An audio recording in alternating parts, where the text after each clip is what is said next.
But when people like you fixate on, well, Barack Obama was a black president, why don't you object to that? That is racializing a conversation about the former president of the United States. But you can't put your, and I'm sure you find that charming and funny. I find it hilarious because you're the one. You're the one who said Donald Trump. You and your friend Donald Trump. You said Donald Trump is a white fascist. Are so.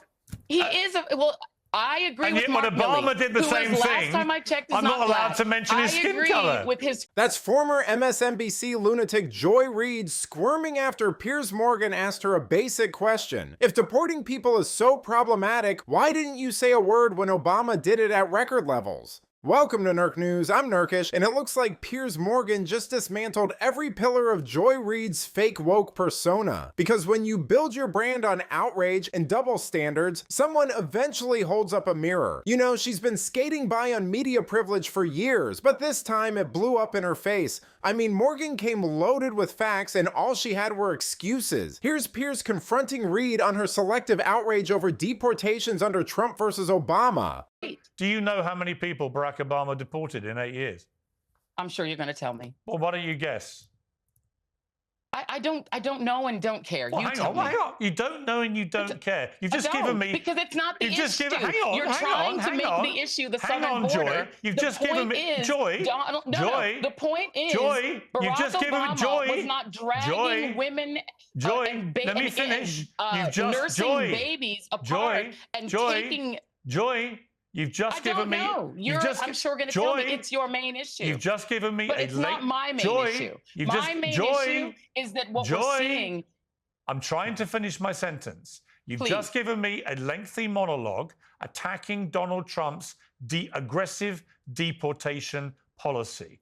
And I've simply said to you, there was a Democrat, a black Democrat president of the United States for 8 years. I'm simply asking, given that you're obviously all over every detail of the Trump deportation policy, and given you were on the airwaves in America on a daily basis through Obama's tenure, how many people did he deport in 8 years? I do not know. You'll tell me, I'm sure. Have a guess. But it's probably more than 1 million people. I'm quite certain. Have a because guess. I think each 2 million.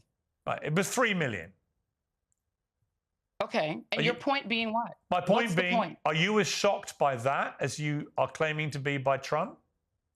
It is not deportations Many of them were brown. That are shocking. Wait a minute. Can I answer your question? The majority were brown. You know, this is where her whole act starts to unravel. I mean, Morgan lays out the numbers. Over 3 million deportations under Obama, averaging nearly 400,000 per year, with 2013 alone hitting 438,000. Trump, just over 900,000 in his first term. But Reid only finds her moral outrage when it's politically useful. She even tried to justify Obama's numbers by saying he was just deporting criminals, as if people like her even understand the meaning of the word anymore. Obama's administration ramped up interior enforcement, sweeping up people with minor offenses or none at all under programs like Secure Communities. She never pushed back. Why? Because back then it didn't pay to criticize Obama, and people hadn't been brainwashed into believing countries don't need borders. But now she plays the race card on command. Here's Morgan hammering her again, this time for blaming her MSNBC firing on racism instead of just owning that her show bombed. We don't like the name calling. And also I'm a black woman, so I mean, I'm sure it makes him angrier, you know, when I say things. Maybe because I am a Global South person myself, you know, I mean, as a black person, we have a different empathy toward other Global South people when they are suffering. And so we're going to come at that story from a different angle and in a different way and with different kinds of empathies. And I think that's not always received very well in the news business. Now, Joy, I mean, look, let's be honest. I don't think you were fired after all those years because of your skin color or because you're a black woman. I think you were fired because your show just got increasingly unpopular. It happens all the time in TV. That's why you got let go. Why play the race card?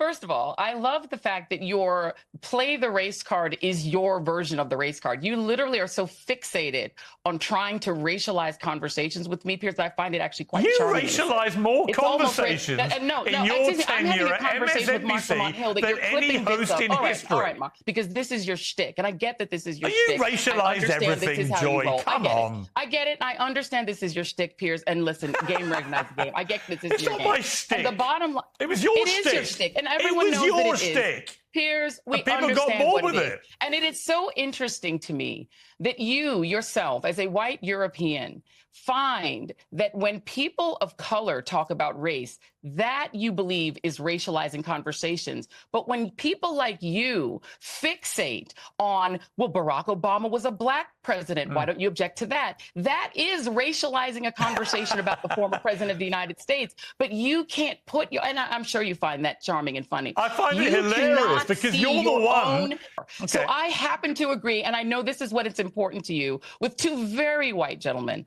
about Donald Trump's fascist tendencies. Okay. If that makes you sad and uncomfortable, I can't help you, Piers. No, yes, it made me sad and I uncomfortable. I think it makes you a little bit of a hypocrite, but that's different. I mean, how many times can she play the same card? You know, her show lost 28% of its audience in a single year. That's not systemic oppression, that's a flop. Morgan didn't let her spin it, he brought the data. While she whines about being silenced, black women like Robin Roberts, Oprah, and Tamron Hall are thriving, with real audiences, not sympathy clicks. Reid built her post-Obama career on division, race baiting, and smug elitism. And when the act wore thin, she blamed everyone but herself. Morgan called it what it is: performative, self-serving, and entirely disconnected from reality. Here's the final blow. Morgan confronts her on pushing explicit sexual content in schools while pretending her own history doesn't exist.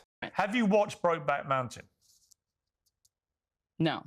Okay. I mean, and what is the point of that? Well, because you said I don't want to watch the two male characters in Brokeback Mountain having sex. Okay, so what does me watching Brokeback Mountain have to do with that book, whether or not it is pornographic? No, nothing to do with the book. That book, that is a book that people can have the opportunity to read if they so choose. No, I'm not talking about the book. I do not understand how an organization I'm not talking about the book. Can make a decision. It is not about the movie. It is about whether or not Moms for Liberty. I'm not talking about the book. The organization who should make decisions for other people's children. I'm not talking about the book, whether as you know. I watched a movie or not makes absolutely no difference. I'm talking about you posting on your blog that you wouldn't watch Brokeback Mountain because you don't want to see two male characters having sex. Does that make me homophobic? Probably. Most straight people cringe at the sight of two men kissing. Your words, not mine, Joy. And your point is? That maybe that makes you a bit of a hypocrite when you're taking the position of being an ally for the LGBTQ community. And actually, the best way to handle it, I would argue, is just to say, you know what? Actually, I did write that at the time. They're not my views now. I've learned, I've evolved, I've moved on. Trying to pretend even now that you didn't write it is preposterous. And I think you know that. The bottom line is what I've said, and I will say it again, is that I take full responsibility for everything that was on that site. I'm deeply apologetic for the things that were on that site that hurt people, and I take responsibility for it because it was my site. And that's the end of that. And my views, as you know, and as I've said on television, on air, are quite different from the views that you just read. And that's the end of that. You know, this one really landed. I mean, Reid calls parents bigots for objecting to books in public schools that show cartoon nudity and sexual acts, including same-sex relationships. But back in the mid-2000s, she wrote on her own blog that she cringed at two men kissing and said most straight people do too. When that came out in 2018, she claimed she was hacked, but no evidence was ever found. The Internet Archive confirmed the posts were real. Even her own team couldn't prove otherwise. Morgan told her flat out, just admit you changed, but she won't, because admitting she was once less woke would destroy her brand. She flipped the switch post-Obama to stay employable at MSNBC. Now, Moms for Liberty has over 130,000 members in 48 states, and Reid's smearing them for protecting their kids. She went from cringe blogging to moral scolding overnight, and she thinks no one noticed. But let me know what you think. Was this the final nail in Joy Reid's grifter career, or will she find another network dumb enough to put her back on air? Let me know in the comments, and if you enjoyed this video, please give it a like and subscribe to the channel. That stuff really does help us out. Until then, this has been Nerk News. Thanks for watching. Boy.